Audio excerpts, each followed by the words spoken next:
Сәлеметсіздер ме балалар, бізде бүгін 80-ші сабақ жұрнақ пен жалғау. Алдымен балалар, біздің каналымызға тіркеліп, лайк және қоңырау басуды ұмытпаңыздар.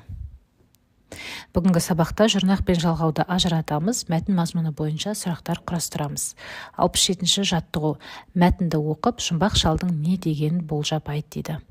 Әсет пен Нәркес денсаулық еліне бармақшы болды. Жолда оларға жұмбақ шал кездесіп жөнсілдейді. Ол балаларға жер, күн, ауа туралы жұмбақ сауалдар қояды. Балалар сұрақтарға толық жауап берді. Оларға риза болған жұмбақ шал деп көзден ғайып болады дейді. Енді балалар ойланып көрейік, жұмбақ шал балаларға не айтты екен. Балалар жұмбақ шал балалардың сұраққа толық жауап бергеніне риза болып, мүмкін жарайсыңдар деген шығар.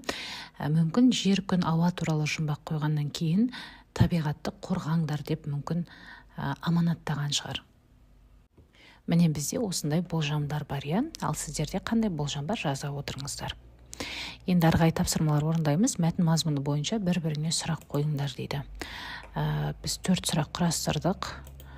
Әсет пен Нәркес қайда жолға шықты? Оларға кім жөн сілтеді? Жұмбақ шал балаларға не туралы жұмбақ сауалдар қойды? Балалар сұрақтарға жауап бере алды ма? Келесі, жер, күн, ауаның адам денсаулығына әсері туралы топта талқыла дейді. Балалар қараңыздар, біз ғаламтор желісінен күннің пайдасы, ауаның, жердің пайдасы деген тақырыпта хабарлама жаздық. Енді жердің пайдасы дегенде, бұл жерде балалар жерде өсіп шығатын өсімдіктер, одан кейін орман, тоғайлардың адам денсаулығына әсері туралы жаздық.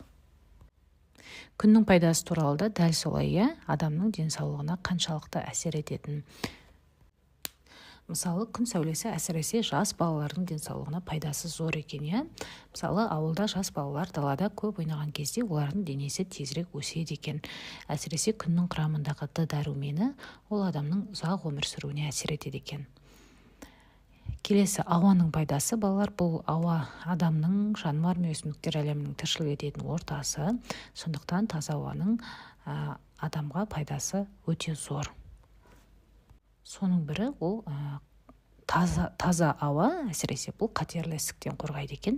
Сонымен бірге өкпені тазартады екен, астма, аллергия белгілерінде азайтады екен. Енді балалар бұл хабарламаларды ішінен керегін немесе толықтай жазып алсаңыздар болады. Келесі 68-ші жаттығу. Мақалдарды жатқа жаз дейді. Балалар, мақалдарды жаттаймыз, содан кейін дәптерімізге жазамыз. Денсаулық зор байлық, жалқаудың жаны тәтті, еңбектің наны тәтті. Қарамен жазылған сөздердегі жұрнақ пен жалғауды тиісті белгілермен белгіле дейді. Міне балалар, бізде байлық деген түбірі бай, лық бұл жұрнақ.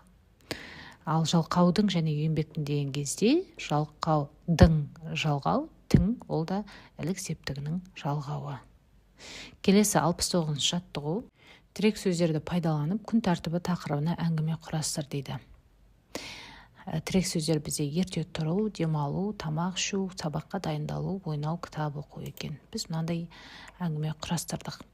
Менің ата-анам ылғи біздің күн тәртібімізді бақылайды. Күн тәртібін бұзбау жетістіктің кепілі дейді. Сондықтан да біз күн сайын таңертең ерте тұрамыз. Сабағымыздан келген соң тамағымызды ішіп демаламыз. Аз ғана демалыстан соң сабағымызды оқимыз. Содан соң далаға шығып ойнаймыз. Кешке үйге келген соң міндетті түрде кітап оқимыз. Келесі 70-ші жаттығу. Сөздерді жұрнақ жалғау арқылы өзгертіп жаз дейді. Міне бізге керекті жұрнақтарды беріп қойыпты. Олардан біздер іскер, орындық, талапты, көлшік және қобызшы деген сөздер шықты. Келесі бізде 71-ші жаттығу. Суреттегі ренжіген балалардың қайсысын қалай жұбатар едің дейді. Мысалы, бірінші жағдайда балалар қараңыздар, шахматшы бір бала шахматтан ұтылып қалды, Ол жеңіліп қалған балаға, мысалы, сен мықты шахматшысың, тек бұл жолың болмады. Келесі жолы міндетті түрде жеңесің деп айтуға болады. Ал екінші жағдайда, мысалы, бұл бала ата-анасынан адасып қалған болуы мүмкін, анасын жоғалтып алған болуы мүмкін. Ол кезде жылама балақай, қазір сенің ата-анаңды табамыз. Тек осы жерден ешқайда кетпе деу керек. Немесе балалар өз нұсқаларыңызды жазып көріңіздер. Осымен сабағымыз аяқталды. Келесі сабақта кездескенше сау болыңыздар.